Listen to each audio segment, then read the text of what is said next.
নমস্কাৰ মামুৰি এণ্টাৰটেইনমেণ্টলৈ সকলোকে স্বাগতম জনাইছোঁ।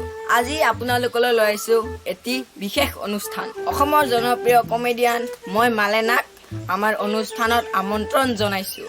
আপুনি অলপমান মনোৰঞ্জন লওক। তেনেহ'লে আহক আজি ভিডিঅ'টো আৰম্ভ কৰোঁ। যদি আমাৰ চেনেলটো এতিয়ালৈ ছাবস্ক্ৰাইব কৰা নাই প্লিজ ছাবস্ক্ৰাইব কৰি লওক আৰু আমাৰ আহি থকা ভিডিঅ'বোৰ পোনপ্ৰথমে আপুনি দেখিবলৈ পাব। কাৰ্ডম ৰংবং মাৰ। কি কৈছে আপুনি? কেমেৰা লাইভ চলি আছে, অলপ ভাবি চিন্তি কওক। আপুনি ভুল বুজিছে। মই কাৰো দমৰ কথা সোধা নাই নহয়। কাৰ্বি ভাষাত কাৰ্ডম মানে হ'ল নমস্কাৰ। হয় নেকি? আহিয়ে ডাঙৰ চটকা।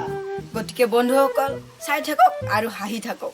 আমাৰ এই অনুষ্ঠানলৈ আপোনাৰ কেনেকুৱা লাগিছে? হয়, ভালে লাগিছে। আপোনাৰ ডিটেইল এড্ৰেছটো অলপমান কৈ দিব নেকি? মোৰ নাম চাইনিজ, মোৰ ঘৰ ৰ'বা এক ছেকেণ্ড, আপোনাৰ নামটো বেলেগহে আছিল নেকি? আমিতো এই অনুষ্ঠানত মালেনাকহে আমন্ত্ৰণ জনাইছিলোঁ। নহয়, আপোনালোকে যাক নিমন্ত্ৰণ দিছিলে সেইটো ময়ে হয়। চাইনাৰ পৰা চাইনিজ বেমাৰ অহাৰ কাৰণে নামটো চাইনিজ বুলি ৰাখি থৈ দিলোঁ। মই মালেনা। হয় নেকি? মোৰ ঘৰ বিলৰ পাৰত। মোৰ গাঁওখনৰ নাম হ'ল বিৰিনা। হয়, এতিয়া আপোনালৈ প্ৰথম কুৱেশ্যন হ'ল, আপুনি ডাঙৰ হৈ কি কৰিব? এজনী ধুনীয়া বগা ছোৱালী চাই বিয়া পাতিম আৰু। নহয়, মই সেই কথা সোধা নাই, মানে আপুনি কি কাম কৰিব? আপুনি কুৱেশ্যনটো ভুলকৈ সুধিছে।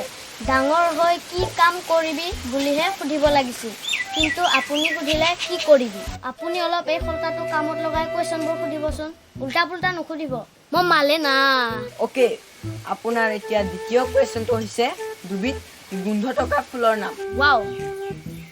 1 নম্বৰ হৈছে আইবি, 2 নম্বৰ হৈছে নম্বৰ 1 ফুল। হা, এইটো বেয়া কৰি দিবিচোন। বাৰু যি কি নহওক, এতিয়া 3 নম্বৰ কুৱেশ্যনটো হৈছে 5 বিধ বনৰীয়া জন্তুৰ নাম। 2 বিধ ক'লে নহ'ব?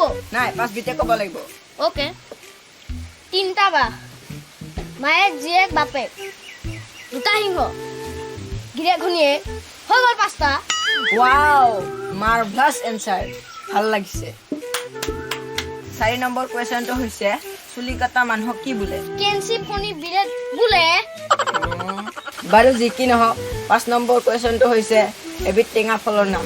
হামচৰক মানে মেষ্টা টেঙা। সেইটোতো ফল নহয়, পাতহে। কিয়া গুটি নালাগে নেকি? 6 নম্বৰ কুৱেশ্যনটো হৈছে মে আভি তাক সোচা নেহি ব্ৰো।